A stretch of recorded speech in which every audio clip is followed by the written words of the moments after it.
भक्ति काल 1350 ईस्वी से 1650 ईस्वी तक हिंदी साहित्य का भक्ति काल मध्य भाग का प्रारंभिक भाग है। यह वह काल है जो वैचारिक समृद्धता और कला वैभव के लिए विख्यात रहा है। इस काल में हिंदी काव्य में किसी एक दृष्टि से नहीं अपितु अनेक दृष्टियों से उत्कृष्टता पाई जाती है। इसी कारण विद्वानों ने भक्ति काल को हिंदी साहित्य का स्वर्ण युग कहा है। हिंदी में भक्ति साहित्य परंपरा का शुभ आरंभ महाराष्ट्र के संत नामदेव की रचनाओं से माना जाता है। भक्ति आंदोलन के कारण रहे।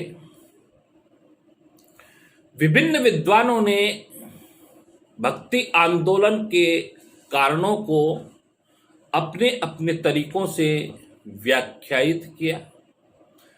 भक्ति आंदोलन के उदय के विभिन्न विद्वानों द्वारा भिन्न भिन्न कारण बतलाए गए, जिनका विवरण इस प्रकार है। आचार्य रामचंद्र शुक्ल के अनुसार आचार्य रामचंद्र शुक्ल ने भक्ति आंदोलन के उदय में निम्नलिखित कारण बतलाए। जब देश में मुसलमानों का राज्य स्थापित हो गया तो हिंदू जनता हताश,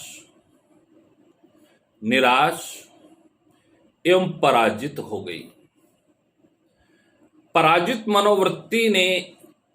मनोवृत्ति में ईश्वर की ओर उन्मुख होना स्वाभाविक था। दूसरा कारण आचार्य रामचंद्र शुक्ल का यह था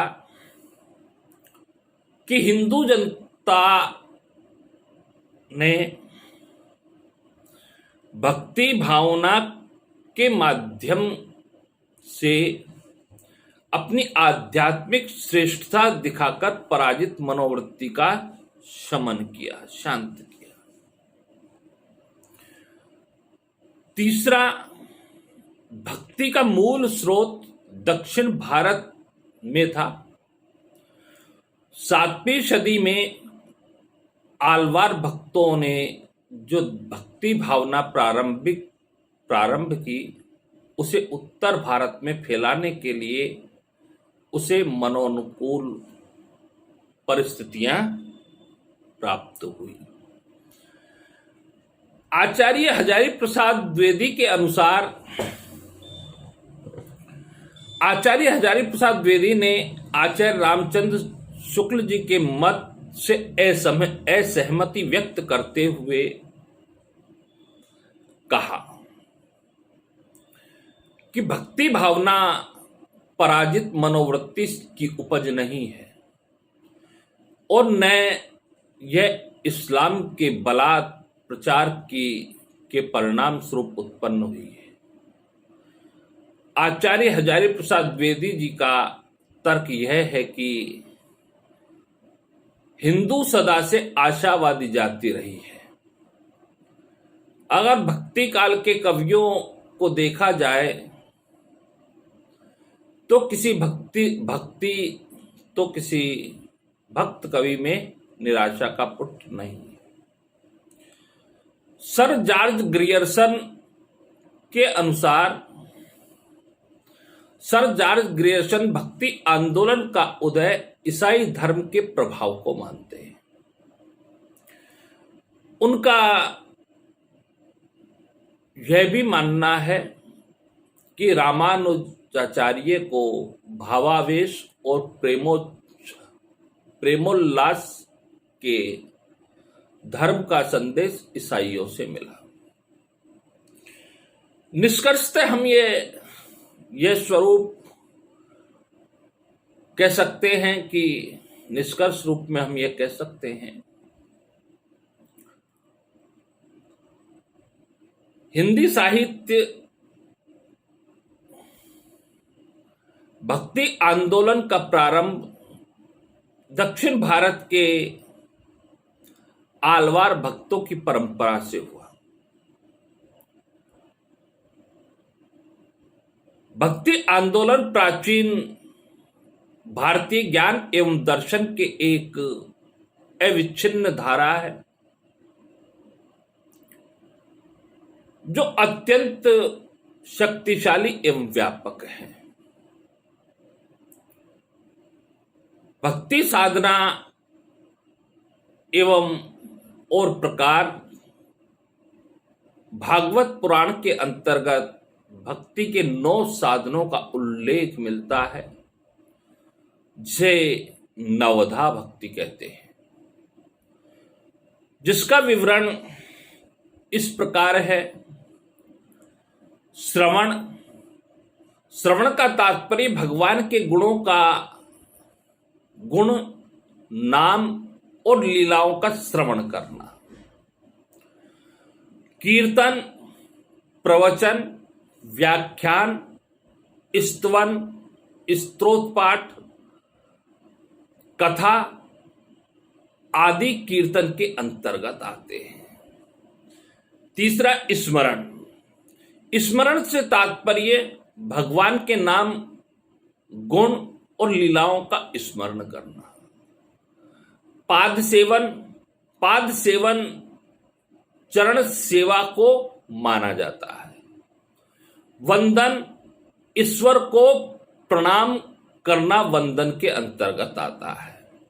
दास्य, अपने आप को भगवान का दास मानना। भक्त कवि, भक्ति काल के जो कवि हैं, जिस तुलसीदास की भक्ति दास्य भाव की भक्ति है। अर्चन, यह भक्ति का ऐसा साधन है जिससे हृदय निर्मल और निश्चल हो जाता है। सख्य, ईश्वर को अपना सखा या मित्र समझना, सख्य भाव है। महाभारत में अर्जुन सख्य भाव के उदाहरण है। आत्मनिवेदन अथवा शरणागत, इसका तात्पर्य है कि भक्ति अपने आप में पूरी तरह से ईश्वर के चरणों में समर्पित कर दे अथवा ईश्वर के चरण में चला जाए। विभिन्न आचार्य द्वारा प्रवर्तित सिद्धांत भी हैं। सिद्धांत क्या है? विशिष्टाद्वैतवाद। इस सिद्धांत के प्रवर्तक है रामानुजाचार्य।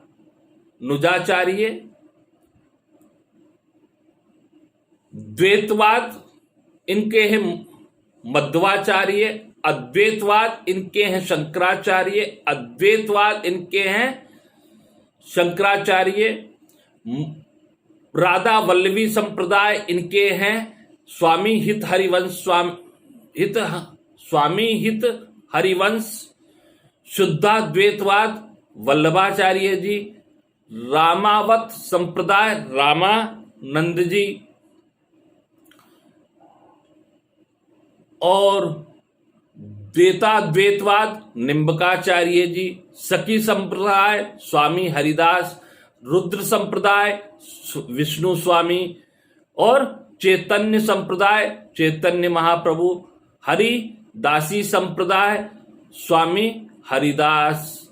और श्री संप्रदाय रामानुजाचार्य। भक्ति काल का वर्गीकरण भी किया गया।